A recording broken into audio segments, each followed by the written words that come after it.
चलिए अब खबरें देख लेते हैं सुपरफास्ट अंदाज में। पीएम मोदी ने असम के शिवसागर जिले के जयरंगा पथार में स्थानीय लोगों को जमीन के पट्टे बांटे हैं। इसका फायदा उन लोगों को होगा जो जमीन पर 20 से उससे अधिक साल से रह रहे हैं। इस मौके पर पीएम मोदी ने कहा कि असम के लोगों का यह आशीर्वाद, आत्मीयता उनके लिए बहुत बड़ा सौभाग्य है। आपका स्नेह मुझे बार बार यहाँ ले आता है। बीते सालों में मुझे असम के कई हिस्सों में आने और विकास कार्यक्रम में शामिल होने का मौका मिला। पीएम ने कहा कि आज 1 लाख से ज्यादा मूल निवासी परिवारों को भूमि का स्वामित्व मिलने से आपके जीवन की बड़ी चिंता दूर हो गई। आज असम की मिट्टी से प्यार करने वाले असम के मूल निवासियों के जुड़ाव को कानूनी संरक्षण दिया है। नेताजी सुभाष चंद्र बोस की जयंती पर प्रधानमंत्री नरेंद्र मोदी आज कोलकाता भी जाएंगे, जहां वो पराक्रम दिवस समारोह को संबोधित करेंगे। नेताजी की याद में पीएम मोदी सिक्का और डाक टिकट भी जारी करेंगे। केरल दौरे पर गए सीएम अशोक गहलोत ने तिरुवनंतपुरम में पार्टी के स्थानीय नेताओं को संबोधित किया। इस दौरान उन्होंने बीजेपी पर जमकर हमला भी बोला। आज सीएम गहलोत केरल में रह रहे राजस्थानी प्रवासियों से यहां पर संवाद भी करेंगे और फिर 3 बजे जयपुर के लिए रवाना हो जाएंगे। ब्राजील ने कोरोना वैक्सीन भेजने के लिए भारत का शुक्रिया अदा किया। ब्राजील के राष्ट्रपति जायर एम बोल्सोनारो ने हनुमान जी की फोटो सोशल मीडिया पर पोस्ट करके लिखा कि हम भारत जैसा साथी पाकर सम्मान महसूस कर रहे हैं। भारत ने ब्राजील को वैक्सीन की 20 लाख डोज भेजी है। अमेरिका के राष्ट्रपति जो बाइडेन प्रशासन ने दक्षिण एशिया के कई देशों को कोरोना टीके की आपूर्ति करने के लिए भारत की सराहना की और भारत को एक सच्चा दोस्त बताया।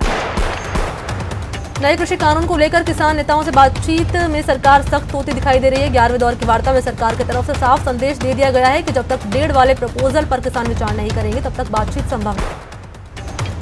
कृषि मंत्री नरेंद्र सिंह तोमर ने किसान नेताओं से कहा है कि हमने आपके सम्मान में प्रस्ताव दिया था, आप निर्णय नहीं कर सके। आप अगर किसी निर्णय पर पहुंचते हैं तो सूचित करें, इस पर हम फिर से चर्चा करेंगे।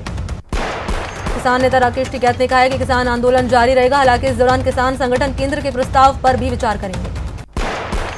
किसान रैली को लेकर दिल्ली की तर्ज पर जयपुर में भी तिरंगा परेड होगा और यूथ फॉर किसान 25 जनवरी को परेड की अगुवाई करेंगे। इसके तहत प्रत्येक गांव से 5 ट्रैक्टर भेजने का फैसला किया गया।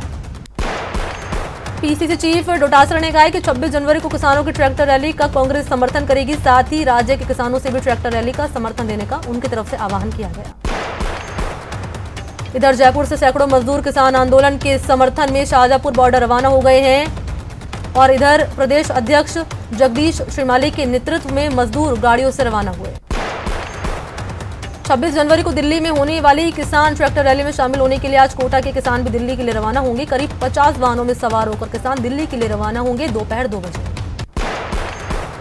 अलवर के शाहजहांपुर बॉर्डर पर 26 जनवरी की ट्रैक्टर परेड की तैयारियों को अंतिम रूप यहां दिया जा रहा है। किसानों को कहना है कि कानूनों को रद्द करने के अलावा कुछ भी मंजूर नहीं है। इसको लेकर किसान 26 जनवरी को ट्रैक्टर रैली निकाल रहे हैं। टोंक के उनियारा उपखंड में कृषि कानून के खिलाफ किसानों ने ट्रैक्टर रैली निकाली है। रैली के चलते NH 116 पर काफी जाम भी लगा रखा। चूरू के सुजानगढ़ में उपखंड कार्यालय पर किसानों का धरना जारी है। इस दौरान किसानों ने केंद्र सरकार के खिलाफ नारेबाजी भी करते हुए राष्ट्रपति के नाम तहसीलदार को ज्ञापन भी दिया। झालावाड़ में यूथ कांग्रेस ने कृषि कानून के खिलाफ जिला कलेक्ट्रेट कार्यालय के बाहर धरना प्रदर्शन किया। प्रदर्शन के बाद कांग्रेस कार्यकर्ताओं ने राष्ट्रपति के नाम DM को ज्ञापन भी दिया। विधानसभा चुनाव से पहले पश्चिम बंगाल की सत्ताधारी टीएमसी में उथल-पुथल लगातार जारी है। टीएमसी ने आज विधायक वैशाली डालमिया को पार्टी से निष्कासित कर दिया। इससे पहले शुक्रवार को वन मंत्री राजीव बनर्जी ने कैबिनेट से इस्तीफा दे दिया था। पश्चिम बंगाल में चुनाव आयोग के अधिकारियों ने सभी दलों के नेता और आला अधिकारियों के साथ मुलाकात की, जिसके बाद मुख्य चुनाव आयुक्त ने बताया कि कई दलों ने राज्य में कानून व्यवस्था को लेकर सवाल उठाए। उत्तर प्रदेश में बीजेपी ऑफिस में भगवान राम की मूर्ति को स्थापित किया गया है। नड्डा ने पूजा अर्चना के बाद इस मूर्ति का अनावरण किया। जेपी नड्डा ने पूजा अर्चना के बाद मूर्ति का अनावरण किया। सीएम योगी भी उनके साथ मौजूद रहे। बीजेपी ने राजस्थान के लिए कोर कमेटी की घोषणा कर दी है। कमेटी में 12 स्थायी और 4 विशेष आमंत्रित सदस्यों को शामिल किया, जिसमें पूर्व मुख्यमंत्री वसुंधरा राजे का नाम भी शामिल है। इसके अलावा केंद्रीय मंत्री गजेंद्र सिंह शेखावत, अर्जुन राम मेघवाल, कैलाश चौधरी को भी शामिल किया गया। कमेटी में 24 जनवरी को कमेटी की पहली बैठक होगी। बीजेपी के प्रदेश अध्यक्ष सतीश पूनिया ने फिर से राजस्थान में मध्य अवधि चुनाव होने का दावा किया। उदयपुर में बोलते हुए पूनिया ने कहा कि राज्य सरकार की हालत खराब है, जनता को नए विकल्प की तलाश है। प्रदेश बीजेपी की टीम 2 दिवसीय राजसमंद के दौरे पर है। शुक्रवार रात कांकरौली में चुनावी सभा के बाद प्रदेश अध्यक्ष सतीश पूनिया ने आज सुबह नाथद्वारा में मंगला झांकी के दर्शन कर निकाय और उपचुनावों में जीत की कामना की। कारगिल युद्ध में घायल हुए सैनिक को आश्रित की नियुक्ति नहीं देने पर राजस्थान हाईकोर्ट ने राज्य सरकार पर 1 लाख रुपए का हर्जाना लगाया। कोर्ट ने 1 महीने में सैनिक के आश्रित को नियुक्ति देने के लिए कहा। कोर्ट ने मुख्य सचिव को अनुकंपा नियुक्ति का आवेदन रद्द करने वाले झुंझुनू के तत्कालीन कलेक्टर पर कार्रवाई करने का निर्देश देते हुए कहा कि मामले में कार्मिक सचिव की कार्यप्रणाली को उचित नहीं कहा जा सकता। कोरोना संक्रमण के मद्देनजर गहलोत सरकार ने बड़ा फैसला लेते हुए धारा 144 की अवधि 1 महीने और बढ़ा दी है। यानी अब पूरे प्रदेश में 22 जनवरी से 21 फरवरी तक धारा 144 प्रभावी रहेगी। सरकार ने कोरोना और लोगों के स्वास्थ्य के मद्देनजर ये फैसला लिया। राज्य के गृह विभाग के ग्रुप 9 ने इसके आधिकारिक आदेश भी जारी कर दिए। प्रदेश के स्कूलों में तीसरी भाषा को लेकर स्कूल शिक्षा विभाग ने बड़ा फैसला कर लिया। स्कूलों में तीसरी भाषा के लिए कुल 481 पदों को बढ़ा दिया। साथ ही उत्कृष्ट स्कूलों के लिए 1339 नए पदों को मंजूरी भी दी। अब कक्षा 1 से 8 तक तीसरी भाषा पढ़ने के लिए 10 बच्चे होने पर 3rd ग्रेड के अतिरिक्त शिक्षक की नियुक्ति की जाएगी। उर्दू, संस्कृत या सिंधी भाषा की पढ़ाई के लिए शिक्षक नियुक्त किए जाएंगे।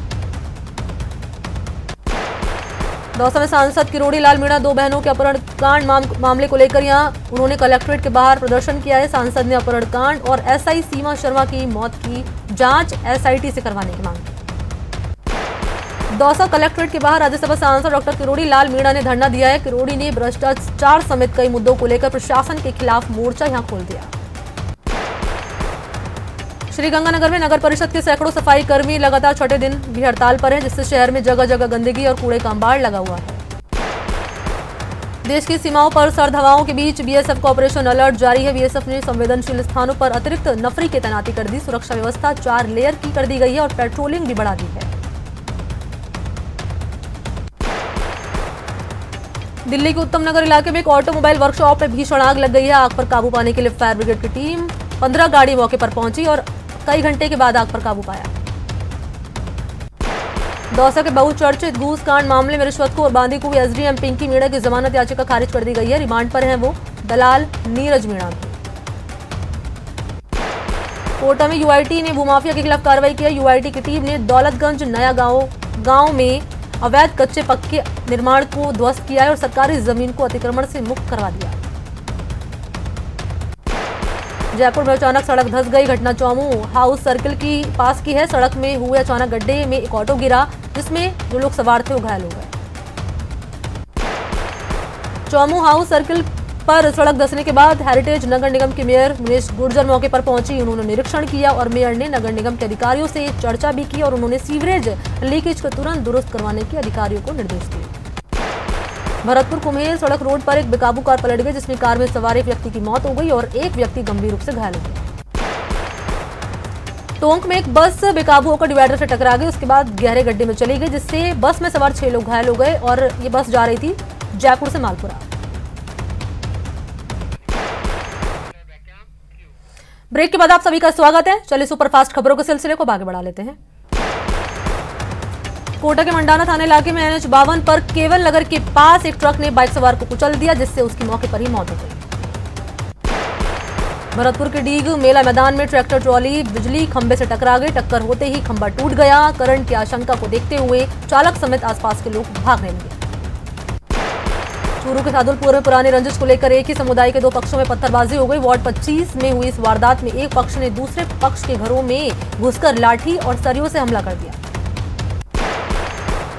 कोटा के आरके पुरम थाना क्षेत्र से 2 महीने पहले लापता बच्चे को मानव तस्करी विरोधी यूनिट ने सकुशल बरामद कर लिया है। बच्ची को सीसवाली से बरामद किया। भरतपुर के कामा में नहर में प्लास्टिक के कट्टे में भ्रूण मिलने से सनसनी फैल गई। सूचना पर पुलिस मौके पर पहुंची। कट्टे को बाहर निकालकर भ्रूण को कब्जे में लेकर फिर चिकित्सकों से जांच कराने के बाद भ्रूण को दफना दिया। करौली में मासलपुर क्षेत्र के जंगलों में पुलिस और बदमाशों की मुठभेड़ हो गई है। इस दौरान पुलिस ने 2000 के इनामी बदमाश समेत 2 को गिरफ्तार कर लिया। मामला है गुरुवार देर रात का। पुलिस मुठभेड़ के बारे में करौली पुलिस उपाधीक्षक मनराज मीणा ने बताया है कि गढ़ मंढौरा के जंगल में पुलिस और बदमाशों की मुठभेड़ हुई थी। गिरफ्तार दोनों बदमाश रिश्ते में सगे भाई हैं। मौके से पुलिस ने 2 राइफल और भारी मात्रा में कारतूस बरामद कर लिया। डूंगरपुर में बिछवाड़ा थाना पुलिस ने 2 साल पुराने कांकरी उपद्रव मामले के मुख्य आरोपी को गिरफ्तार कर लिया है। आरोपी के ऊपर हाईवे जाम, लूटपाट, भड़काऊ भाषण और आगजनी करने का आरोप है।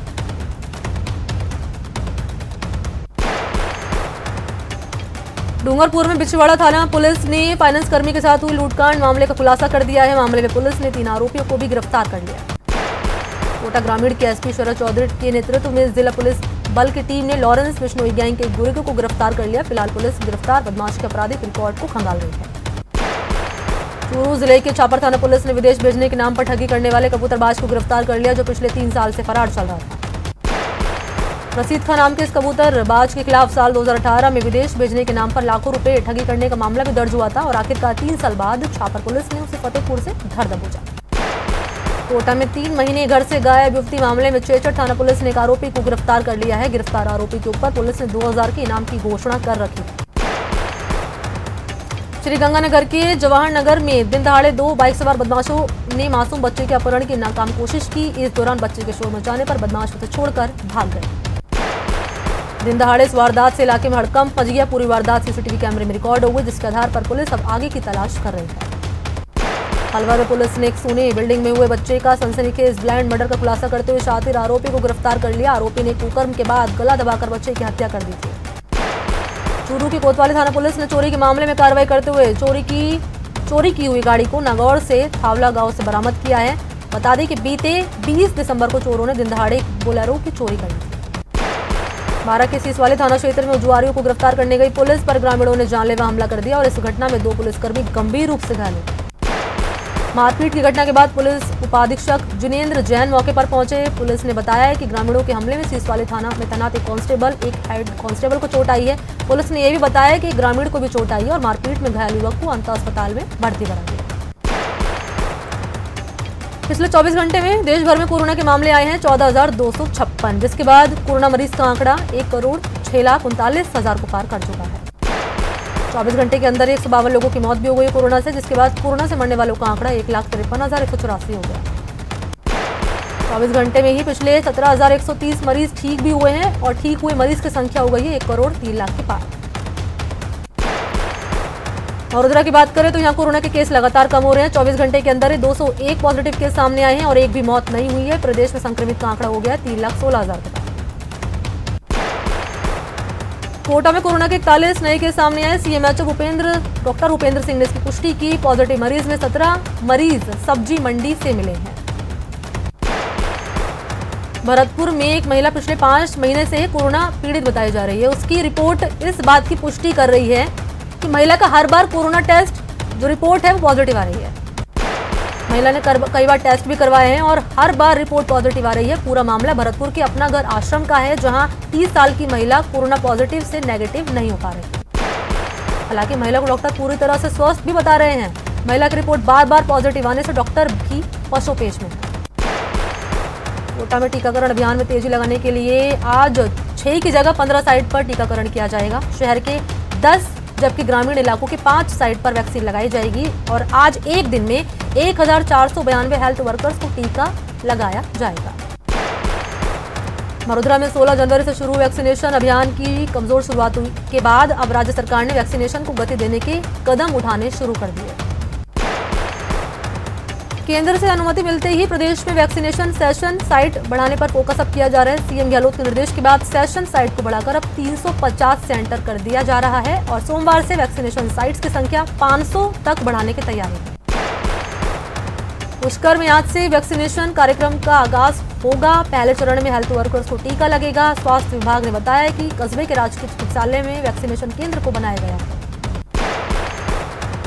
वैक्सीन की 500 डोज पुष्कर पहुंच चुकी है। अजमेर जिला नोडल अधिकारी आरसी यादव ने बताया कि पहले चरण के तहत 100 हेल्थ वर्कर्स को टीका लगाया जाएगा। सीकर के 4 केंद्रों पर वैक्सीनेशन किया जाएगा। सीएमएचओ डॉक्टर अजय चौधरी ने बताया कि सभी 4 केंद्रों पर 368 हेल्थ वर्कर्स को टीका लगेगा।